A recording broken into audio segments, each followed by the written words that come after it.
students, bear the mind. Today I'll give you one clear-cut concept regarding the one animal evolution. That one is named as horse. The present day, the horse which one is present in our surrounding, that is named as the modern horse, which one zoologically called as the Equus cavalus. Okay, the generic name is Equus, specific name is cavalus. This organism actually belongs under the kingdom Animalia, phylum Predator, subphylum Vertebrata, group Craniata, division Granthostomata, superclass Tetrapoda, class Mammalia, subclass Perissodactyla, order Hippomorpha, family Equidae, genus Equus, species Cavalus. It is very popular animal in our environment or in our locality. It is acting as the best transport animals. It is a best learner and best carrier of the luggages. But this animal origin from the one primitive type of animal. Okay? And that animal came from one fossil remaining animal in the North America. That animal is called as Eohippus. That is called as dawn horse. Okay? It was found in North America and was named by the scientist Professor Mars. The first fossil remains of the horse found in North America was named by Professor Mars. The Eohippus, called dawn horse, because they occur in early ECOCENE. ECOCENE is one epoch of the period tertiary of era Cenozoic. At the early stage, the dawn horse was not a gigantic one. It was also recognized that Eco or Eohippus, Eohippus, Eohippus of the North America and Hyracotherium of Europe were close relatives species. In 1932, the late Sir Clive Foster Chopper concluded that Hyracotherium and Eohippus were very much similar to each other and both must be called Hyracotherium technica. You know the name of the Eocene horses? The Eocene horses would be called technically in the term of Hyracotherium. But in America, that same species also be called as Eohippus. However, in English, that type of horse is known as dawn horse, D-A-W-N, dawn horse. Let us know about the characters of the Eohippus, which one geologically called as dawn horse.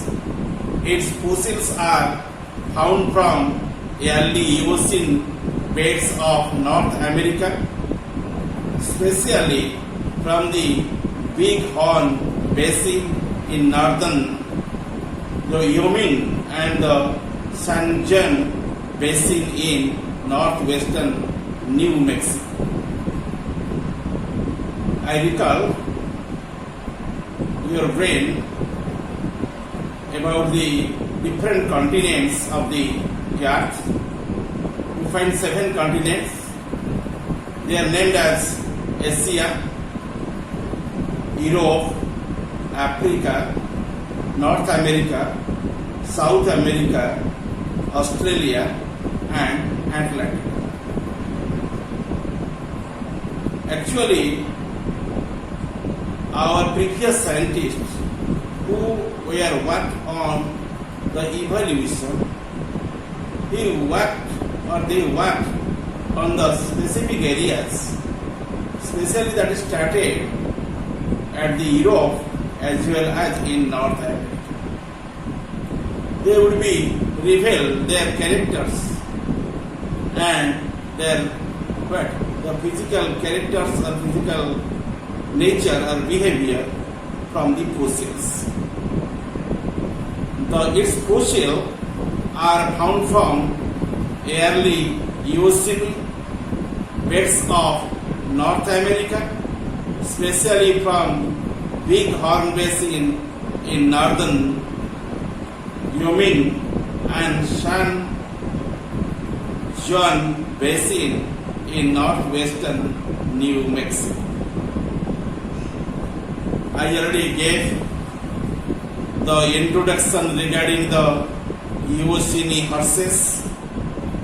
I also reached at the one point of the Eohippus, which one is called as a dawn horse. Let us know about their characters and behaviors. The characteristic features are: point 1, it was very small in size, above 12 inches in the length, and few species were about half the size of the Shetland pony. Second point, the back was arched and flexible. Third character is the ulna and fibula were stout and were separated from the radius and tibia respectively. Before I stated to you, the bone radius ulna would be remain at the lower arm of the forelimb, and usually ulna is an elongated bone while radius is a little bit smaller bone. Both these bones in case of the horse are also be sandwiched. They are not separated like the other mammals. Okay, so these are strong and stout,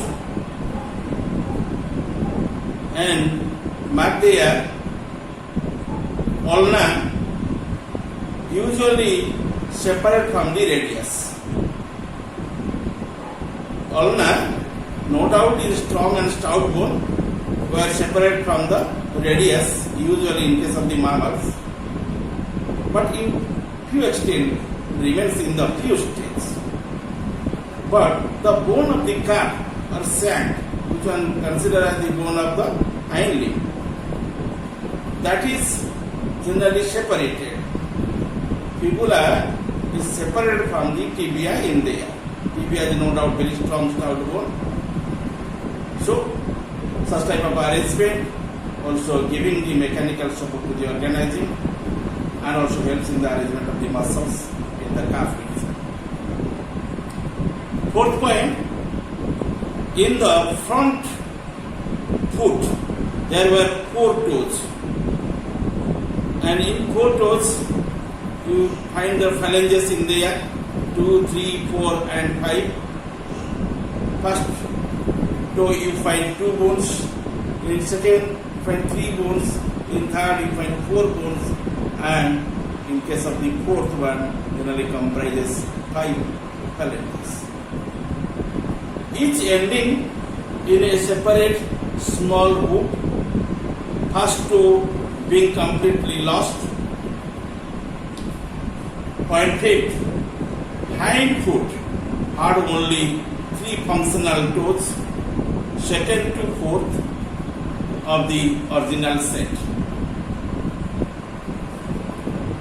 In case of the mouth cavity, you find 4 teeth. Sorry, I am wrong.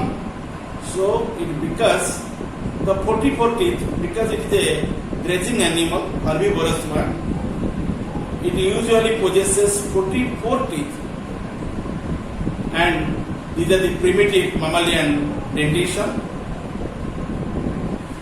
Next point, diastema was beginning to appear. Initially, diastema is not clearly noticed, but when it is going to be adult, automatically the diastema is formed up because there is no canines, because it is a herbivorous animal. First premolars, upper and lower, were somewhat spaced from the second premolars. That means in later parts it became vestigial and was in contact with the others. All premolars were unlike molars. Teeth were low, grown and process. These are the 10 important characteristic features. By these characteristic features, the down horse would be separated from the modern horse. After the spread of Eohippus over Europe and North America, these two continents were separated, and migration of your Eohippus between them, the stuffed, and hence the animals later on these two regions were different. In North America, there evolved only one broad line of descent from Eohippus through the Eocene and Oligocene fleet. Before I stated to you, our earth comprises 7 continents, and they are named as Asia, Europe, Africa, North America, South America, Australia and Antarctica. But horse generally originated initially in 2 areas. One area is known as Europe, other area is known as North America. In North America, there evolved only one broad line of descent from Eohippus through the Eocene. Eocene is the word. Eocene is known as the epoch. And Oligocene is like also epoch. They will be generally seen in the period of your tertiary and quaternary states. Okay, and that is called as Cenozoic period.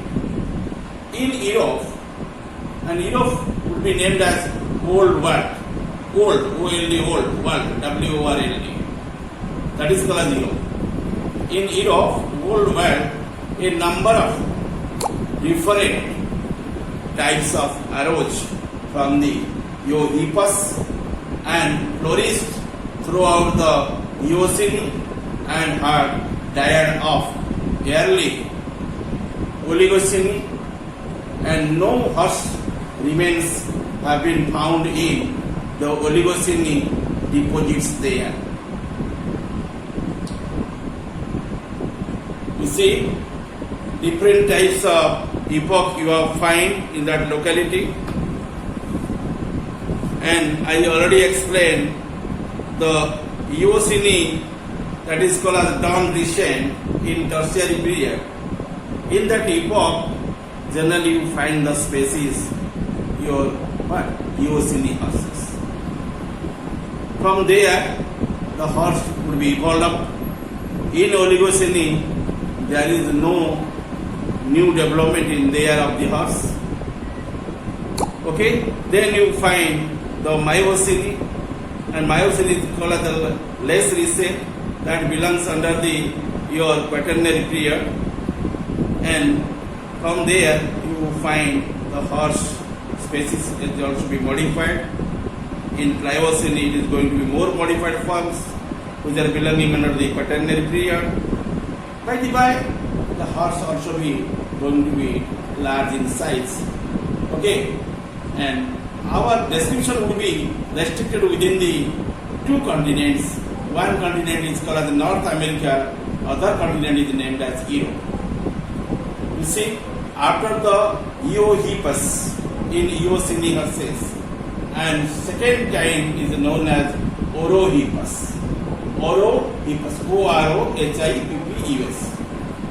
It is also be considered as the Eocene horses. In this form, the bridger beds of middle Eocene from the North America and New Mexico. New Mexico or Mexico, it is one country of the continent North America. Let us know about the characteristic features of Orohippus. Generally, the species which are called as Orohippus, and the last your four premolars was like a molar in the form of pattern. Second character is there, for limbs retain four toes and one hind had three toes. That means forelimbs possesses four toes, while hind leg possesses only three toes. But tiny vestiges of the two toes of hind feet, first and fifth, were lost. Okay, and mark there, these are the bruisers. A little increase in the size of the horse, that is 13.5 inch. These are the characteristics of the Orohippus, and it is contrasting with the Eohippus. Eohippus originated first, then it is followed by the presence of the Orohippus. Among these two, the Orohippus is more advanced than that of the Eohippus. Okay. Lastly, another type of horses in the period of the your Eocene. Eocene, that is actually it is called as the epoch. In that epoch, you must find this type of species, which one is known as Epihippus. What is it? Epihippus.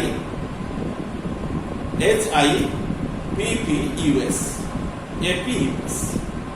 Okay. Eocene horses would be three variants. One is called as Eohippus, second kind is called as Orohippus, and third kind is known as Epihippus. And you mark first character, the last two, third and fourth premolars were molariform.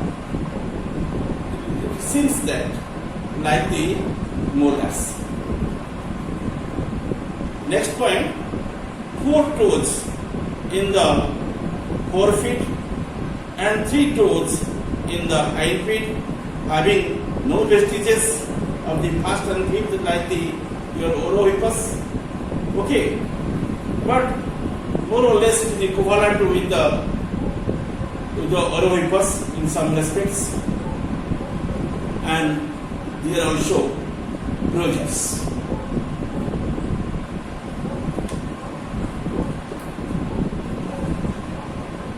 The horse nowadays is very peculiar, and it is a very good runner and good carrier, so it is used in the transport of the goods. Okay, after this you will be know another variety of horses that would be developed in the Oligocene period. Oligocene is one epoch of the period of the tertiary. Okay, and tertiary belongs under the era Cenozoic. However, the species which are called as Oligocene horses were directly derived from your Epihippus, and I would be explaining detail about the Oligocene horses in the coming next weeks. Thank you all.